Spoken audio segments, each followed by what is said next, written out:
खरं तर डॉक्टर बाबासाहेब आंबेडकरांचा संविधान सभेमध्ये पोहोचण्याचा प्रसंग खूप कठीण आहे. तसं 2 वेळेस त्यांची एंट्री संविधान सभेमध्ये झालेली आहे. बरोबर. 1935ला जो कायदा आला, त्या कायद्याने भारतामध्ये प्रांताच्या निवडणुका झाल्या आणि या प्रांतिक प्रतिनिधींनी संविधान सभेचे सदस्य निवडून दिले. बरोबर. पण बाबासाहेब आंबेडकरांच्या समोर असा प्रश्न होता, की आपण संविधान सभेमध्ये पोहोचायचं कसं? बरोबर. कारण प्रांताच्या निवडणुकीमध्ये डॉक्टर बाबासाहेब आंबेडकरांना त्यांच्या पक्षाचे एवढे सदस्य निवडून आलेले नव्हते, जे त्यांना सपोर्ट करून ते संविधान सभेमध्ये पाठवू शकतील. बरोबर. त्याच्यामुळे डॉक्टर बाबासाहेब आंबेडकर संविधान सभेमध्ये पोहोचणं शक्यच नव्हतं. बरोबर. पण बाबासाहेब आंबेडकरांचे एक मित्र होते जोगेंद्रनाथ मंडल म्हणून. ओके. त्यांनी बंगाल प्रांतामधून डॉक्टर बाबासाहेब आंबेडकरांना निवडून आणलं. हालाकी बाबासाहेब आंबेडकर महाराष्ट्रातले आहेत, बरोबर. मुंबई प्रांतातले आहेत. बरोबर. मुंबई प्रांतामधून त्यांना कोणीही निवडून संविधान सभेवरती पाठवून दिलं नाही. त्याचं कारण असंही होतं, की सरदार पटेलांनी डॉक्टर बाबासाहेब आंबेडकर संविधान सभेमध्ये निवडून येणार नाहीत याची काळजी घ्या असं सांगितलेलं होतं काँग्रेसच्या प्रतिनिधींना. अच्छा. आणि त्यांनी असं स्टेटमेंट केलं होतं, की संविधान सभेचे दरवाजे, खिडक्या काय तावदानं देखील डॉक्टर आंबेडकरांसाठी बंद असतील. अच्छा. कोणत्याही मार्गाने आम्ही डॉक्टर बाबासाहेब आंबेडकरांना संविधान सभेमध्ये येऊ देणार नाही. ओके. त्याच्यामुळं त्यांचा आदेश महाराष्ट्राच्या नेत्यांनी पाळला बरोबर. आणि डॉक्टर बाबासाहेब आंबेडकरांना इथून कुठल्याही प्रकारचे चान्स त्यांनी ठेवले नाहीत निवडून बरोबर. येण्याचे. पण जोगेंद्रनाथ मंडल यांनी मात्र संविधान सभेवरती त्यांना बंगाल प्रांतामधून निवडून आणलं आणि बाबासाहेब आंबेडकर सुरुवातीला संविधान सभेवरती पोहोचले. बरोबर. पण झालं असं, की 1946ला म्हणजे डिसेंबर 1946ला या सगळ्या निवडणुका वगैरे संपुष्टात आल्या आणि संविधान सभेच्या बैठकाही पार पडल्या. संविधान सभेच्या दुसऱ्या बैठकीमध्ये पंडित जवाहरलाल नेहरूंनी संविधानाचा उद्देश प्रस्तावही मांडला बरोबर. आणि या उद्देश प्रस्तावावर डॉक्टर बाबासाहेब आंबेडकरांना बोलायला सांगितलं. ओके. आणि बाबासाहेब आंबेडकरांनी जी आउटलाईन त्या एकाच भाषणामध्ये दिली, त्या आउटलाईन असं निश्चित केलेलं होतं, की भारताचं संविधान असंच असेल. अच्छा. म्हणजे एवढं क्लिअर त्यांनी एकाच भाषणामध्ये मांडणी केलेली होती. बरोबर. पण प्रश्न असा होता, की सगळ्यांच्या मनामध्ये भीती अशी होती, की डॉक्टर बाबासाहेब आंबेडकर हे तडकाफडकी बोलणारे नेते आहेत आणि त्यांनी बरोबर. काँग्रेसला आतापर्यंत सातत्याने विरोध केलेला आहे. बरोबर. त्याच्यामुळे डॉक्टर बाबासाहेब आंबेडकर काँग्रेसला सहकार्य करतील की नाही अशी शंका होती. बरोबर. त्याच्यामुळे डॉक्टर बाबासाहेब आंबेडकरांना खरं तर संविधान सभेमध्ये बोलूही दिलं जाणार नव्हतं. ओके. पण राजेंद्र प्रसादांनी त्यांना बोलण्याची संधी दिली आणि डॉक्टर बाबासाहेब आंबेडकरांनी ती सगळी आउटलाईन तयार केली. बरोबर. पण यानंतर 1947ला 15 ऑगस्ट 1947ला भारत स्वतंत्र झाला आणि भारताची फाळणी झाली. बरोबर. आणि भारताची फाळणी झाल्यानंतर डॉक्टर बाबासाहेब आंबेडकरांचा जो मतदारसंघ होता बंगाल प्रांत तो बरोबर. पाकिस्तानमध्ये गेला. बरोबर. त्याच्यामुळे बाबासाहेब आंबेडकरांचं संविधान सभेतलं सदस्यत्व ऑटोमॅटिकली संपुष्टात आलं. बरोबर. पण अनेक लोकांना चांगलंही वाटलं हे, हा हा. की त्यांचा तिकडे गेला आता हे संविधान बरोबर. सभेमध्ये राहणार नाही, त्याच्यामुळे काँग्रेसला आता काही टेन्शन नाही, काँग्रेस बरोबर. त्यांच्या मनाप्रमाणे राज्यघटना तयार करू हम्म, शकते. पण प्रश्न असा निर्माण झाला, की संविधान सभेचं प्रत्यक्षामध्ये कामकाज हे सुरू झाल्यानंतर लोकांच्या लक्षात यायला लागलं, की आता आपलं काही खरं नाही. ओके. त्याचं कारण असं होतं, की संविधान सभेमध्ये जवळपास 96हून अधिक लोक बॅरिस्टर निवडून आलेले होते. बरोबर. पण एवढे लोक बॅरिस्टर निवडून आल्यानंतर देखील भारताचं संविधान लिहायला कोणीही तयार नव्हतं. ओके. हा प्रश्न तिथे निर्माण झाला. ओके. 96हून अधिक लोक बॅरिस्टर आहेत, पण बरोबर. संविधानाचं प्रत्यक्षामध्ये लिखाण करायला, ड्राफ्टिंग करायला कोणीही तयार नाही. बरोबर.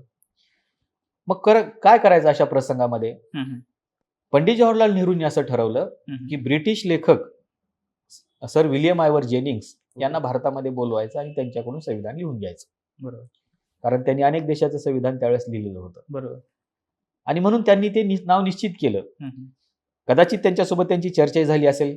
असं म्हणतात, की विजयालक्ष्मी पंडित त्या देखील संविधान सभेच्या सदस्य होत्या. त्यांनी विल्यम आयवर जेनिंग्स यांची भेट घेतली होती. ओके. आणि त्यांना हे सगळं प्रसंग देखील त्यांनी सांगितला होता. हा. पण विल्यम आयवर जेनिंग्स या प्रसंगाकडे बघून हसले होते म्हणे बरोबर. आणि ते म्हणाले, की अरे तुमच्याकडे तर 96हून अधिक लोक बॅरिस्टर आहेत, बरोबर. त्यातला कुठलाही एखादा माणूस तुमचं भारताचं संविधान लिहू शकतो. बरोबर. आणि मग त्यांनी प्रामुख्याने 3 लोकांची नावं सांगितली. ओके. एक सांगितलं त्यांनी बॅरिस्टर एम महादेवन, बरोबर. दुसरं सांगितलं त्यांनी बॅरिस्टर तेज बहादूर सप्रू आणि तिसरं सांगितलं डॉक्टर बी आर आंबेडकर. बरोबर. सुरुवातीला दोघांनी विरोध केला. बॅरिस्टर एम महादेवन यांनीही सांगितलं, की मी लिहू शकणार नाही, मला बरोबर. तेवढा वेळ नाही, माझी तब्येत बरी नसते. बॅरिस्टर तेज बहादूर सप्रू यांनी सांगितलं, की आमची मुलं परदेशामध्ये शिकायला आहेत, अशी कारणं दिली त्यांनी बरेचसे बरोबर. आणि त्यांनी नकार दिला लिहायला. आता राहिला प्रश्न डॉक्टर बाबासाहेब आंबेडकरांचा. बरोबर. ते म्हणाले, की मी लिहू शकतो, पण मी संविधान सभेचा सदस्य नाही. बरोबर. आणि संविधान लिहिण्याची अट अशी होती की तो व्यक्ती संविधान सभेचा सदस्य असला पाहिजे. अच्छा. मग काय करायचं नेमकं? हा हा. त्यावेळेस राजेंद्र प्रसाद, हम्म. सरदार वल्लभभाई पटेल आणि पंडित नेहरू हम्म. या तिघांनाही याची जाणीव झाली की डॉक्टर बाबासाहेब आंबेडकरांशिवाय आता पर्याय नाही. ओके. आणि म्हणून राजेंद्र प्रसाद यांनी तत्कालीन मुंबई प्रांताचे जे मुख्यमंत्री होते बाळासाहेब खेर यांना ओके. एक पत्र लिहिलेलं आहे. अच्छा. आणि ते म्हणतात की येणाऱ्या संविधान सभेच्या बैठकीपूर्वी, हम्म. अधिवेशनापूर्वी हम्म. डॉक्टर बाबासाहेब आंबेडकर संविधान सभेमध्ये असतील याची काळजी घ्या. अच्छा. हे कोणाला सांगतात? मुंबई प्रांताच्या मुख्यमंत्र्यांना सांगतात. बरोबर. त्यानंतर सरदार वल्लभभाई पटेल महाराष्ट्रामध्ये 3 लोकांना पत्र लिहितात. ओके. ते पहिलं पत्र लिहितात बाळासाहेब खेर यांना, महाराष्ट्राचे मुंबई प्रांताचे मुख्यमंत्री. दुसरं पत्र लिहितात ते सखा पाटलांना, जे महाराष्ट्रातले खूप मोठे नेते होते. बरोबर. आणि तिसरं पत्र लिहितात ते मालवणकरांना, जे मालवणकर नंतर लोकसभेचे पहिले सभापती बरोबर. झाले. बरोबर.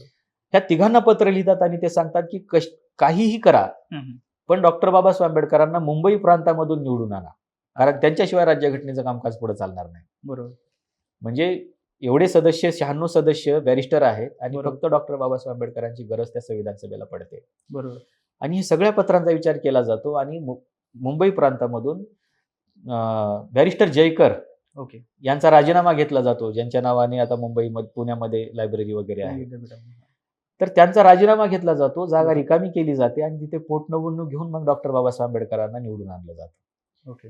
म्हणजे डॉक्टर बाबासाहेब आंबेडकरांना कशा पद्धतीनं संविधान सभेमध्ये पोहोचावं लागलं हे लक्षात घ्या. बरोबर. आता अलीकडच्या काळात लोक सांगतात की बी एन राव यांनी संविधान तयार केलं वगैरे. हा हा. आता बी एन राव जर संविधान तयार करायला होते तर मग बाबासाहेब आंबेडकरांना एवढी मेहनत घेऊन निवडून आणायची गरज नव्हती. बरोबर. बिचाऱ्या त्या तेजबहादूर आपला बॅरिस्टर जयकरांचा राजीनामा घेण्याची गरज नव्हती. बरोबर.